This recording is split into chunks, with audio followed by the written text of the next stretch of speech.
안녕하세요. 이은아의 건강을 부탁해 신경과 전문의 이은아입니다. 오늘은 제가 여러분들께 손목 터널 증후군 해결하는 방법에 대해서 알려드리도록 하겠습니다. 손을 이렇게 한번 이렇게 보시면 이게 이제 손목이잖아요. 이 손목에는 혈관도 이렇게 지나가고요. 손을 움직이게 하는 신경들이라든지 이렇게 만지면 부드럽네, 따끔거리네 하는 감각신경도 이렇게 지나갑니다. 그런데 이게 손목이 이렇게 가늘잖아요. 그러니까 이 신경들이 이렇게 척수에서 나와서 신경이 지나가는 그런 길이 있습니다. 그리고 이 신경들과 혈관들은 너무나 중요한 그런 구조물이니까 이 신경들을 보호하기 위해서 이렇게 밴드가 이렇게 있습니다. 그래서 이제 지지해주는 이런 밴드가 있는데, 이 손목 터널 증후군은 왜 생기는 거냐면, 직업적으로 손을 이제 많이 쓴다든지, 그 다음에 주부님들도 손일을 사실 굉장히 많이 쓰거든요. 그래서 손빨래 한다든지, 그 다음에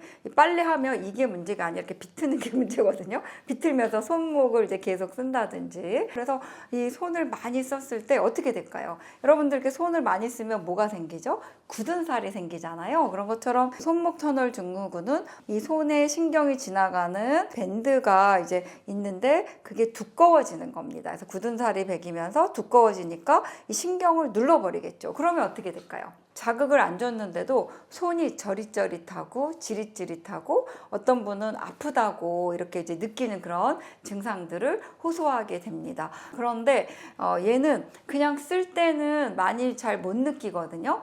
오히려 손을 안 쓰고 밤에 잠을 자다가 보면 얘가 이렇게 눌리면서 손이 저릿저릿한 그런 증상이 생깁니다. 그래서 자다가 말고 이렇게 손을 이렇게 털면 이게 눌려 있는데 조금 이제 풀어주는 거죠. 그러니까 손저린 게 좀 없어지죠. 이것을 우리가 shaking hands sign 이렇게 이야기를 하는데, 뭐냐, 손을 털면 저린 게 좋아져요. 이러면 손목 터널 증후군이겠군요. 이렇게 이제 의심을 하기도 합니다. 그리고 손목 터널 증후군을 자가 진단하는 방법으로는요, 보통 기도할 때 이렇게 하잖아요. 근데 손을 거꾸로 이렇게 내리는 겁니다. 거꾸로 기도하는 식으로 하면 손목이 어떻게 될까요? 더 눌리겠죠. 이럴 때 손끝이 더 많이 저려요. 이런 증상이 있는 분들은 우리가 손목 터널 증후군입니다 라고 진단을 할 수가 있습니다. 그래서 손목 터널 증후군을 이렇게 진단을 하면 치료는 어떻게 하냐? 일단 손을 쓰지 마셔야죠. 그래서 손빨래 하시고 이렇게 짜는 분들이 있거든요. 절대 하시면 안 되고, 그 다음에 이제 걸레질도 이렇게 손을 계속 미는 거잖아요. 이런 것들 하시면 안 되고,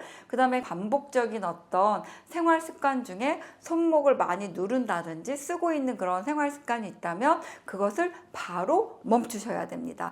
그리고 두 번째는 손목 터널 증후군을 일으키는 여러 가지 대사성 질환이 있거든요. 우리가 갑상선 기능 저하라든지 이런 질환들은 염증을 더 유발하고 대사율을 떨어뜨리면서 신경 주위의 막을 두껍게 하거든요. 그래서 손목 터널 증후군이 빨리 올 수가 있습니다. 그래서 혈액 검사로 염증을 일으키는 그런 인자가 있는지를 검사를 해서 있다면 그것을 교정을 해야 됩니다. 그 다음에 우리가 너무 심한 분들은 신경에다가 염증을 완화하는 그런 주사 치료를 할 수가 있습니다. 마지막으로 이게 손목 터널 증후군을 너무 방치해서 얘가 감각신경뿐만 아니라 이 운동신경도 좀 저하되는 경우가 있거든요. 그래서 손에 이런 살이 좀 빠진다든지 이렇게 근육 위축이 온다든지 너무 심한 경우는 어떻게 할까요? 이 터널을 열어줘야 됩니다. 그래서 수술적 치료로 이것을 뜯어주는 그런 치료를 하게 됩니다. 오늘은 제가 손목 터널 증후군과 해결 방법에 대해서 말씀을 드렸는데요. 좀 도움이 되셨나요? 도움이 되셨다고 하시면 좋아요와 구독을 꾹 눌러주시고 널리 알려주십시오. 저는 다음 이 시간에 찾아뵙도록 하겠습니다.